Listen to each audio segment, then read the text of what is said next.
Hey, what's going on guys? Saiyan here, back with a brand new what if. Well, sort of. The most popular what if on my channel is what if Goku learned IKARI, and I realized I did not do this series good. The scripting was horrible, so I'm now coming back to this series for the 1000 subscriber special. Thanks for that, by the way. Before we begin, make sure to subscribe. It's free and you can always change your mind later. Don't forget to follow me on Instagram, and if you want to have a better chance at talking with me and the rest of the Super Saiyan 4s, click the link in the description and join the Discord. But with that, let's get right into it. This scenario would start right after Goku defeats King Piccolo. He heads up to the lookout and is informed of the threat of Piccolo Jr. He's then healed, and Kami is about to cut off Goku's tail, but realizes that maybe he can use it to his advantage. If Goku were to somehow gain control of the transformation, Piccolo wouldn't stand a chance. But there is the problem of turning into a giant monkey. He thinks for a moment before getting an idea. Maybe Goku can control this power in his base form. This allows for Goku to keep his tail for the time being. Kami brings back the Dragon Balls, which leads to the arrival of Krillin, Roshi, and Chaozu.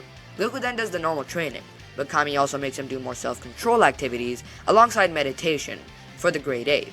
Over a year of training later, Kami believes Goku is ready to try the Great Ape transformation, and it's practically the perfect time because the full moon is up.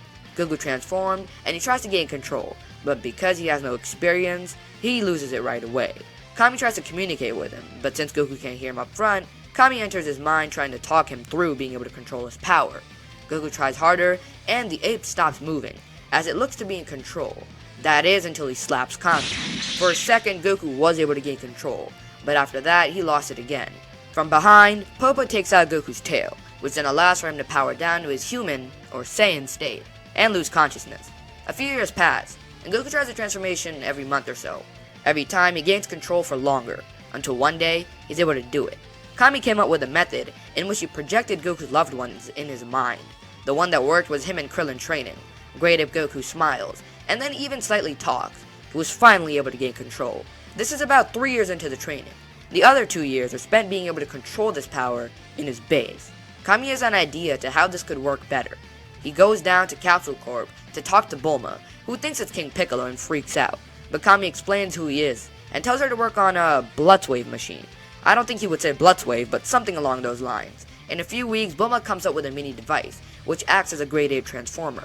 When projected onto a Saiyan with a tail, it starts to turn them into a Great Ape, as we saw in GT with Vegeta, except this one is probably going to be portable and not a tank. Kami projects this on Goku, and as he starts to transform, Goku starts to breathe. Close his eyes, trying to prevent himself from getting bigger. His eyes turn yellow, his ki starts to go up and back down, until finally a calm figure settles in. Not a Great Ape Goku, but a base Goku, who had unlocked his Ikari or Wrathful state. Now this doesn't mean Goku is in full control. This form comes with a lot of rage building up inside of Goku, and he doesn't act like himself sometimes, lashing out, but Goku slowly starts to gain control. While not perfecting it, he's able to access it at will. One downside of all this training with the Great Ape and trying to control it is that he has less time to actually increase his base strength. Instead of a max power level of 345, he's at 320, which might not seem like a lot, but is weaker than Piccolo's base. Speaking of Piccolo, he is not the same as in canon.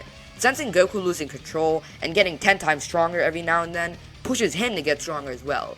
Originally, he knew what he was fighting and trained accordingly. Here, he also knows what he's fighting, something far stronger. I would put Piccolo's base power level at about 600. Now it's time for the tournament, and Goku reunites with the Z Fighters.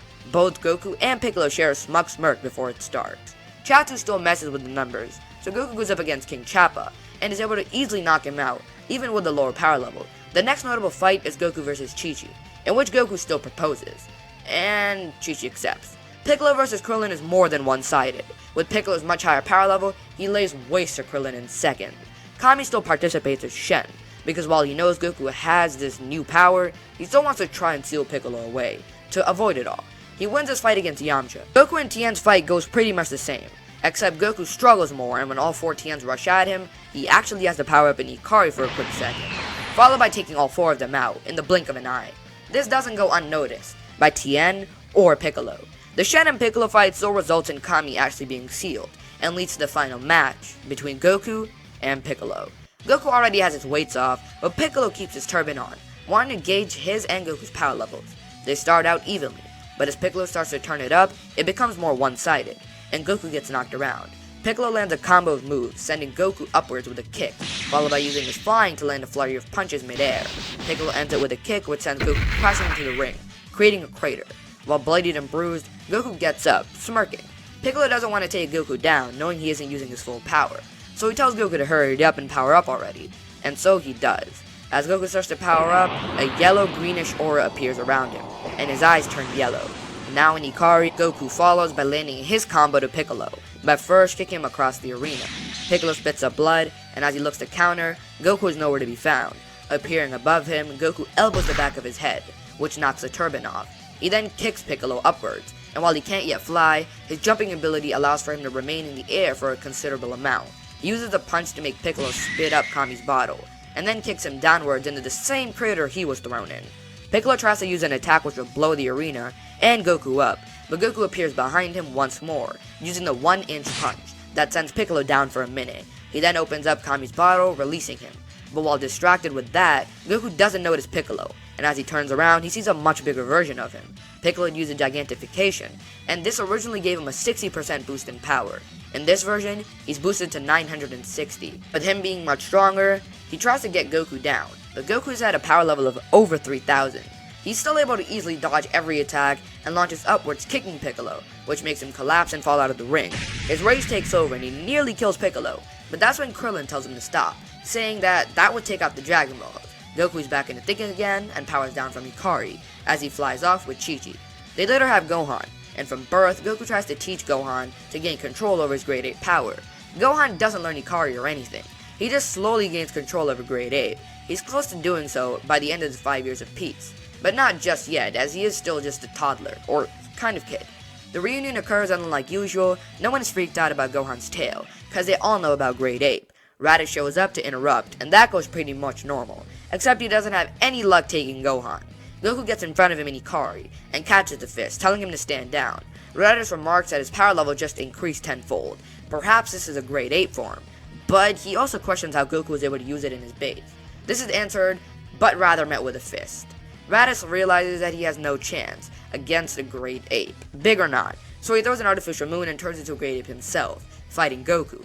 While his Grade 8 is stronger, Goku's is smaller and is able to move around better, which allows for their fight to be more so even. Goku is able to get up to Raditz's face, then kicks him downward, but as he falls, he grabs Goku and grabs him in a grasp, tightly. After some struggle, Goku gets up, and they go back and forth for a while. Piccolo then shows up and realizes he has to help Goku, if he even wants a chance at taking over the Earth one day. Piccolo knows he can't beat Raditz in his base either, so he grows giant. In the 5-year gap, his base increased to 800, which is then increased by 60% for the gigantification boost. That puts Piccolo at 1280. With the combined efforts of Goku and Piccolo, they managed to cut Raditz's tail off, and with the Super Kamehameha, Goku kills him. Before dying though, Raditz explains that 2 more Saiyans, many times stronger than him, will come to take over this planet. Piccolo then kills Raditz for good. Now, things that change include Goku doesn't die here. Raditz uses his Grade 8 form, and Gohan is not taken by Piccolo, who leaves right after Raditz is defeated. This means he simply remains neutral for the time being, because Gohan isn't there to turn him into a good guy. A lot of you might be thinking that, well, Goku doesn't go to King Kai's planet, because he didn't die. But that's not true. Him dying was just simply convenient, because it meant that Kami wouldn't have to take Goku to Snake Way. He was already there. Since Raditz showed his Grade 8 form and nearly killed Goku, alongside mentioning the other Saiyans are stronger than him, Kami would still have the same worry and send Goku to King Kai's planet. Although using IKARI, Goku's able to get there twice as fast. Gohan, on the other hand, trains with Kami. Chi-Chi doesn't agree with this at first, but after realizing that Kami has all the knowledge in the world and will teach it to Gohan, she does allow it. Gohan goes through the same training as Goku did as a kid, with Grade 8 and IKARI. So he learns IKARI, although the year isn't enough to get it under full control, so he loses it more than being able to properly use it. Goku, on the other hand, learns Kaioken and the Spirit Bomb like usual. Since it took him half the time as normal, Goku is also at his normal base power level due to him getting more training. He's also able to better learn both techniques, especially the Kaioken. He gets it up to ×4, which takes most of his time, but afterwards, realizing that there is a better way to utilize it, although his time runs out after Kami contacts him, saying the Saiyans arrived earlier than they expected. But this is any problem, as Goku makes it past Snake Way in minutes, and is there right after the group take care of the Cybermen. And Yamcha doesn't die, because the group played it smarter knowing what Raditz was capable of. Gohan gets more involved, since he's far more confident in his abilities after training with Kami. He also never went into the wild due to the lack of training with Piccolo. so he gets an extra 6 months of training. This increases his starting power in the Saiyan saga by 50%, putting him at 2,970. Goku arrives just as Nappa starts his fight with the Z Fighters. He takes his fighting stance staring at Vegeta, who does the same, as they smirk. But that's where we're leaving things off for right now. So what did you guys think about this remake? What do you think will happen with Goku not only having Kaioken, but Ikari too, as well as Gohan having partial control over Ikari, and Piccolo still being evil? Leave any thoughts and suggestions down in the comments. I'll make sure to respond. But you need to make sure to like, subscribe, and hit the bell to be part of the Super Saiyan 4th. It's free and you can always change your mind later. But with that, thanks for watching, and I'll see you in the next one.